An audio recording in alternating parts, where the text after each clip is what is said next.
النهارده معانا فيديو جديد عن اهم جرافيك ديزاين ترندز اللي هي The Most Relative Graphic Design Trends في 2025. هنتكلم عن 8 انواع من الترندز او الاستايلات المختلفه اللي هتلاقيها بشكل كتير جدا في التصميمات اللي بتنزل في خلال السنه دي، وبعضها كمان كان بينزل من السنين اللي فاتت، بس السنه دي بقى اكثر انتشارا او لسه محافظ على قوته في سنه 2025. اهلا بيكم في حلقه جديده من قناه فات جرافيكس. امير هوست عز حجاج، ويلا بينا.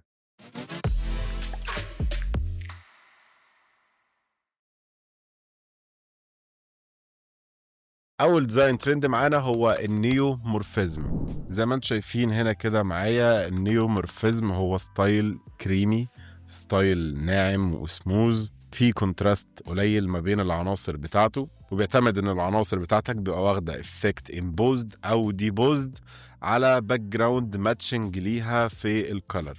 وهو ده الترند كله ببساطه جدا. حاجة بتبقى مونوكروماتيك بألوان قليلة وبسيطة، بتدي كمان عليها افكت امبوزد او ديبوزد بشادوز او هايلايتس خفيفة، مش انتنس، مش قوية قوي، وبيدي لك الفيلينج البريميوم ده. طيب بيستخدم فين او في حالات ايه؟ هتلاقيه بيستخدم كتير في الويلنس واللايف ستايل الابس اللي ليها علاقة بالصحة والهيلث وغيره، وهتلاقيه برضو بيستخدم في بعض البريميوم برودكت ابس. الترند ده غالبا لسه مكمل معانا فترة قدام، فهقول ان هو يستحق تعرف ازاي تستخدمه وتتعلمه، خصوصا ان حاجه زي كده تبقى نايس اديشن تو يور بورتفوليو.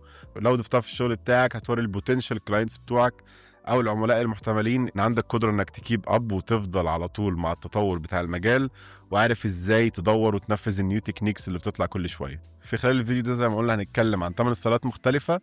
اي ستايل فيهم حابين ان انا اعمل لكم فيديو عنه ازاي تعملوه وازاي تنفذوه وتطبقوه، اكتبوا لي في الكومنتس وان شاء الله هعمل لكم فيديو عنه على طول. تاني ستايل معانا هو الجلاس مورفيزم، وهو الستايل اللي احنا شايفينه هنا ده. الستايل ده تقدر تقول ببساطة استخدام عناصر زجاجية او افكت الزجاج في التصميم بتاعك، مع كمية عالية من البلر في الزجاج ده، يعني زجاج مش شفاف بنسبة 100%، سيماي ترانسبيرنت لايرز، والوان قويه بتشد الانتباه خلف الزجاج ده. تقدروا تشوفوا الموضوع ده هنا في السامبلز اللي معانا دي. اول سامبل هنا زجاج طبعا البلور فيه عالي جدا، واخد جريد تكتشر تقيل. في المثال التاني الزجاج معمول بإفكت ناعم شويه بس لسه عامل ديستورشن على العناصر اللي وراه. وفي الافكت التالت ده واحد من الستايلات اللي طلعت جوه الترند ده اللي انتشرت برضو الفترة اللي فاتت، الزجاج المورفت بالشكل ده كده.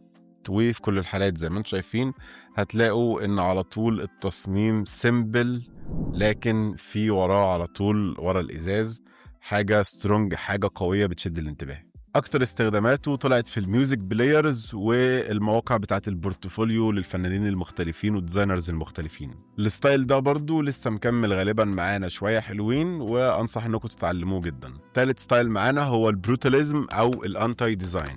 الستايل معانا بالشكل اللي انتوا شايفينه ده هو ستايل بيعتمد على القوة بتاعته، الالوان المتضاربة القوية جدا، كسر الجريد، كسر قواعد التيبوجرافي، وعدم اهتمام بتلميع وتنظيف التصميم بتاعك.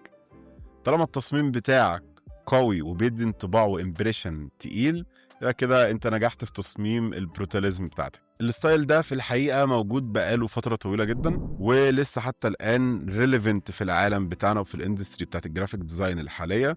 طبعا عليه طلب، بس ما هوش ستايل ترند طلع في السريع واختفى في السريع يعني، ولا هو برضو طلع ترندي قوي زي الحاجتين اللي اتكلمنا عليهم من شوية. هو لسه موجود من فترة طويلة بس في الخفي شوية، يعني مش منتشر جدا برضه. هتلاقيه بيستخدم في الاندي باندز اللي هي الباندز الموسيقية اللي بتبقى لسه اندر جراوند ومش مشهورة قوي، بيحبوا جدا الستايل ده. وهتلاقي بعض المصممين بيستخدموه في البورتفوليوز بتاعتهم الاكسبيرمنتال، البورتفوليوز التجريبية ببساطة اللي هو انك تبقى على طول تخرج بره النورمز او القواعد المعروفة او المتعارف عنها في العالم بتاع التصميم بتاعنا، وتحاول انك تعمل حاجه جديده ومختلفه. ده ستايل من الستايلات المشهوره جدا والمنتشره جدا لاي حد بيحاول يكسر النورمز، ودي حاجه طبعا مضاده للمبدا بتاعه، لان هو طبعا المفروض ان احنا بنستخدمه عشان نكسر النورمز، بس كل الناس اللي بتكسر النورمز بتستخدمه، فانت كده بقيت نيو نورم عندك. عموما ستايل حلو جدا، ليه استخدامات كتيره، بس استخدامات سبيسيفيك شويه، يعني مش منتشر قوي برضو. تقدر تعمل بيه شويه بوسترات جميله، خصوصا الحاجات الاندي زي ما قلنا في الباندز والميوزك وغيره. لو حابب تتعلمه تقدر تتعلمه طبعا بكل سهوله، هتلاقي له مصادر كتيره جدا، وبرضه لو عايزين اقدر اعمل لكم فيديو عنه. و all in all كويس، بس مش هنصح قوي انك تتعلمه الصراحه لان استخداماته مش كتير قوي. رابع ترند معانا هو Y2K. Y2K ما هوش ترند جديد، Y2K ما هوش ترند موجود من زمان وبيستخدم كل شويه، بس هو اعاده احياء ترند قديم كان مات لفتره طويله جدا. Y2K هو ستايل التسعينات بداية الألفينات، إحساس النوستالجيا والحنين بتاع وقتها أثر على الديزاينرز والأرتست بتوع عصرنا الحالي وخلاهم يرجعوا يستخدموا الستايل ده تاني في الوقت بتاعنا ده. طبعا زي ما انتم شايفين بيعتمد على الكروم جريدينتس، الافكتس الفينتج شويه او الريترو شويه علشان تدي الالوان وتنتج الالوان بتاعه الكاميرات واجهزه الطباعه بتاعه وقتها والشاشات بتاعه وقتها، العناصر المبكسله وستايل الكتابه المبكسل زي كده، الكتابات والفونتات المميزه اللي كانت بتستخدم وقتها بشكل كبير جدا، والالوان اللي كانت مميزه جدا ومنتشره وقتها اللي هو الازرقات والبينك والاصفر والاخضر بدرجات معينه منهم كان متعارف عليها وقتها. من الاخر الهدف بتاع الترند ده ان هو يرضي احساس النوستالجيا والحنين للماضي بتاع نهايه التسعينات وبدايه الالفينات. بيستخدم فين؟ بيستخدم في الدعايه جامد جدا وكتير جدا مع البراندز اللي بتستهدف الشباب اللي مولودين او عاشوا في الفتره ديت اللي هي الليت 90s والايرلي 2000s، وبيستخدم في حاجات كتيره شبه الشوبس او المحلات اللي موجوده على تيك توك وغيره. طبعا هدف بيستهدف جيل معين، جيل متعارف عليه اللي هو معظم الشباب اللي موجودين دلوقتي، فهتلاقيه على طول بيستخدم في حاجات متوجهه للشباب. هل انصحك تستخدمه ولا لا؟ كاديشن للبورتفوليو بتاعك، كل حاجه طبعا هتبقى اديشن لذيذه، كل حاجه هتوري ان عندك القابليه انك تتعلم وتغير الستايل بتاعك وتشوف ايه الجديد وتتابع معاه. بس ده اديشن جميله جدا الصراحه، وهتثير اهتمام ناس كتيره جدا، وخصوصا الجيل ده بدا هو يبقى المسيطر في سوق العمل حاليا. وهو افكت الصراحه ممتع جدا وستايل ممتع جدا انك تبدا تتعلمه وتشتغل عليه، فهنصح انك تتعلمه. بقى كده معانا ستايل اسمه السويس ديزاين، او بيتقال عليه برضو الانترناشونال تايبوجرافي ريفايفل. السويس ديزاين لو محدش يعرف هو طبعا حاجه موجوده من زمان، ستايل متعارف عليه. هو ستايل بيعتمد على السمبلستي، قوه التايبوجرافي بتاعك، وان كل حاجه تبقى واخده حجمها ومساحتها المتحدده على جريد مظبوطه زي ما انتم شايفين هنا كده. بدأ في خلال الفترة اللي فاتت دي الناس والمصممين يهتموا بيه بشكل أكبر، فعشان كده مسمينها الانترناشونال تايبوجرافي ريفايفل، لأن رجع الناس تهتم بالتايبوجرافي كحاجة رئيسية في التصميم عن استخدامك مثلا لإفكتات أو مجرد ديستورشنز أو حاجة علشان تدي التصميم بتاعك إحساس حلو وخلاص.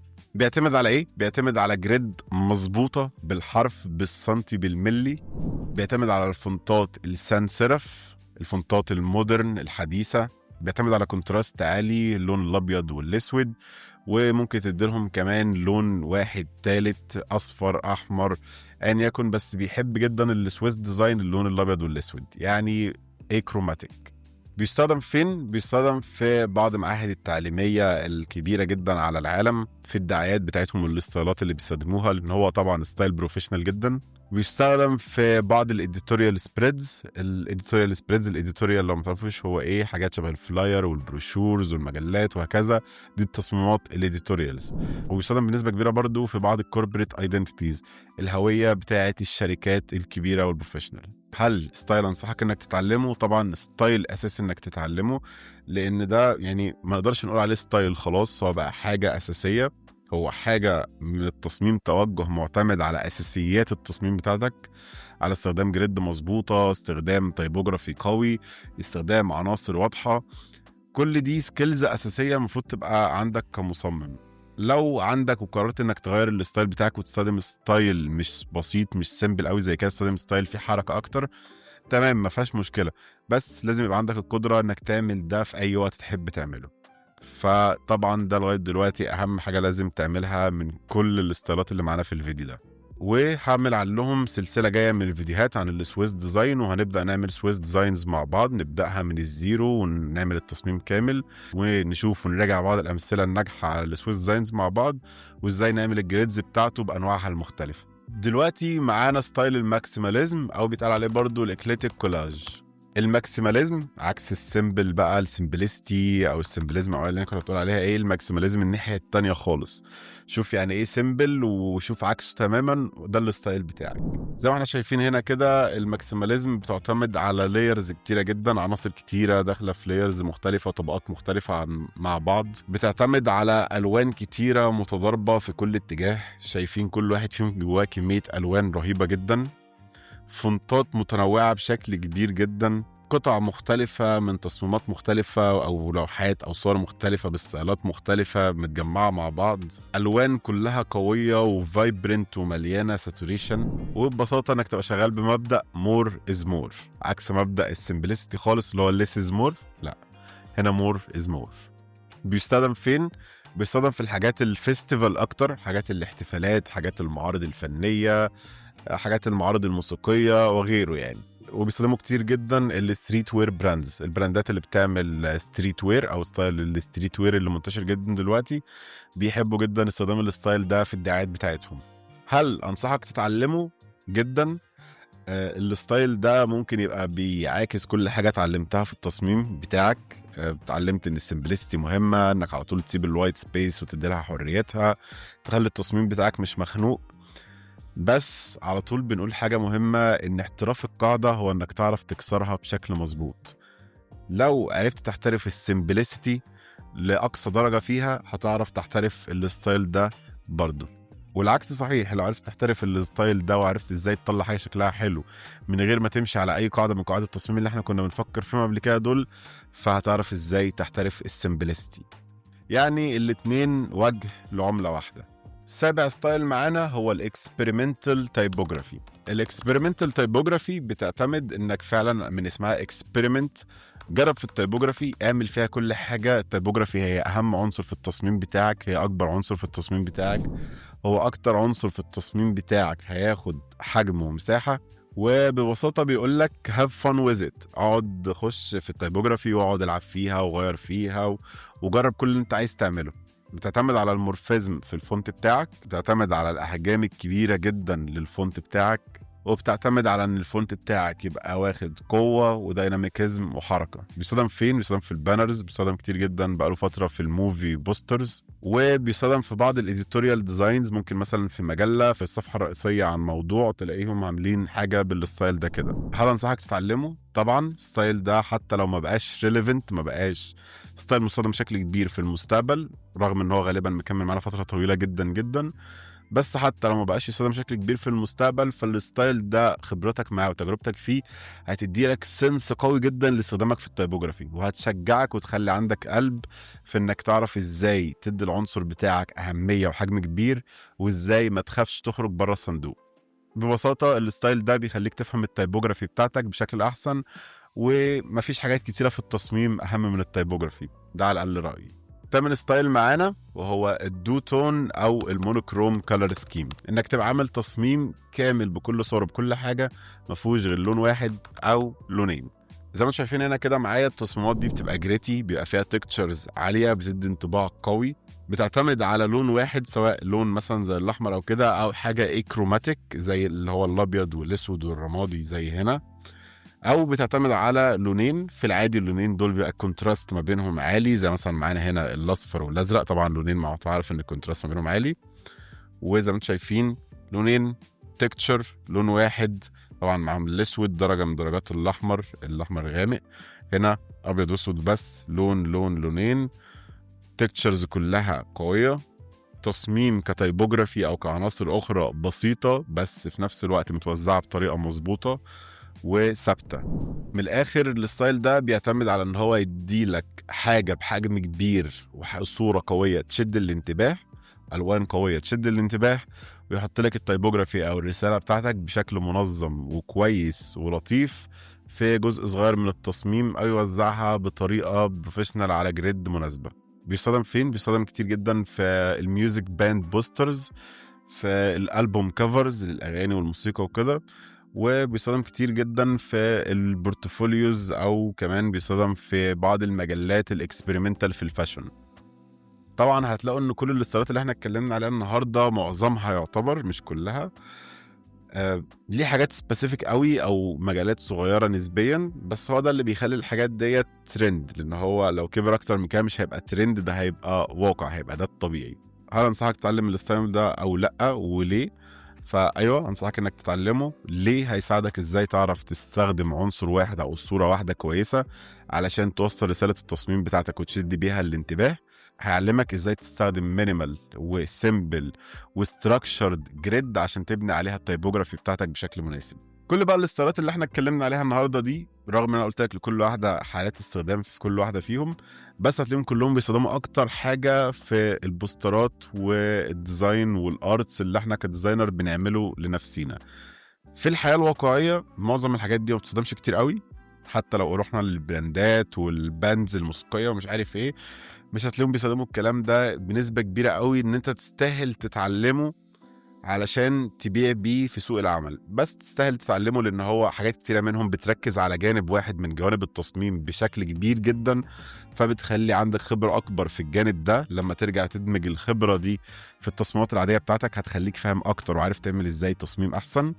طبعا الحاجة التانية اللي هتفيدك في انك هتحسن البورتفوليو بتاعك، هتوري الكلاينتس بتوعك المستقبليين انك عارف تتابع وعارف تصمم وعارف تنفذ، مش اتثبت في الماضي والعالم كمل من غيرك. وتالت واهم حاجة ان الموضوع ممتع. احنا كلنا يعتبر كمصممين وفنانين في المجال ده، بالنسبة لنا في الاخر شغلنا حاجة ممتعة بالنسبة لنا، حاجة عايزين نهاف فن واحنا بنعملها. فلما ترجع تشتغل على حاجات زي كده وترجع تكسبيرمنت مع حاجات زي كده، هتحس بنفسك وانت بتستمتع وبتهاف فن تاني، وده اهم حاجة بتساعدنا نكمل في المجال بتاعنا. ده كان فيديو التوب ديزاين ترندز في 2025. اتمنى يكون الفيديو عجبكم.